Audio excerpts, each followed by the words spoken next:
A lot of people think once you have a powerful language model, the hard part is solved. But in real companies, that's not all true. A model that can write text is useful, but it becomes truly valuable only when it can interact with real systems like GitHub, databases, logs, internal logs, ticketing tools, and cloud infrastructure. That means the real challenge is no longer just intelligence. The challenge is giving AI controlled access to the systems where work actually happens. And that is exactly where MCP servers come in. Right now, most AI products solve this problem in messy ways. One company writes a custom GitHub integration, another creates its own Slack plugin, someone else builds a database connector with a completely different schema altogether. So instead of having one common standard, every platform is rebuilding the same integrations again and again.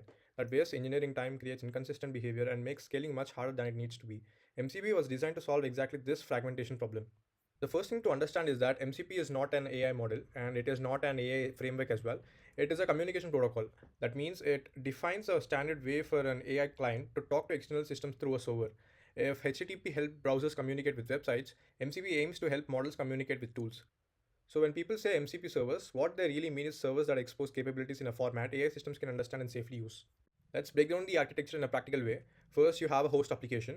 That could be an AI assistant inside an IDE, a desktop AI app, or an internal enterprise chatbot. Inside that host application is the model and an MCP client runtime.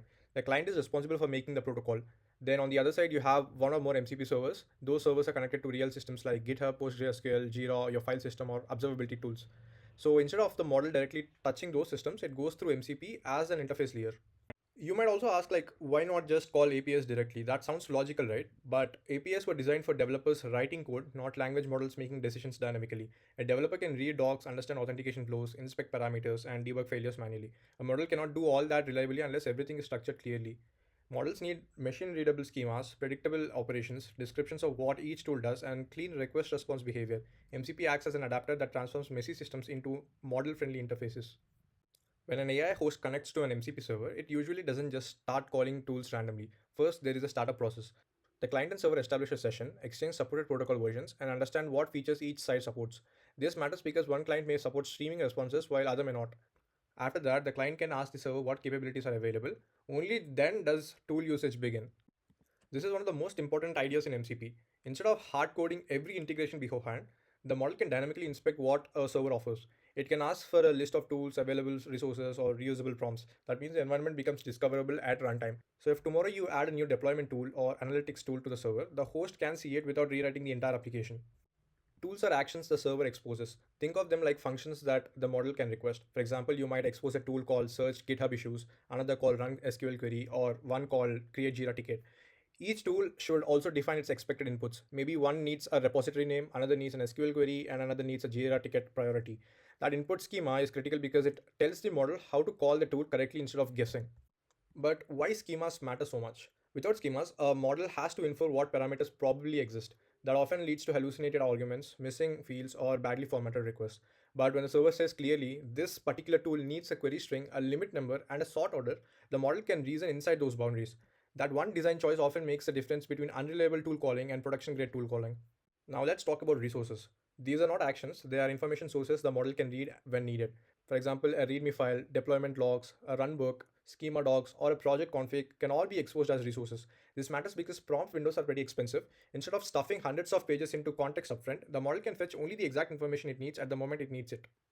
Some MCP setups also expose prompts. These are reusable templates or workflows created by teams. For example, a company may have a standard incident postmortem prompt, a PR review checklist, or a release summary template. That means expertise no longer lives only in the people's heads. It can be packaged and reused consistently across the organization. Now, here's the part most people skip. Once a model can access tools, security becomes the most important problem. Reading a document might be harmless, but deleting production data, merging code, rotating infrastructure, or changing permissions can be dangerous. That's why mature MCP systems need scoped credentials, read only defaults, approval workflows, audit logs, and strong identity boundaries. You never want the model to inherit unlimited admin power.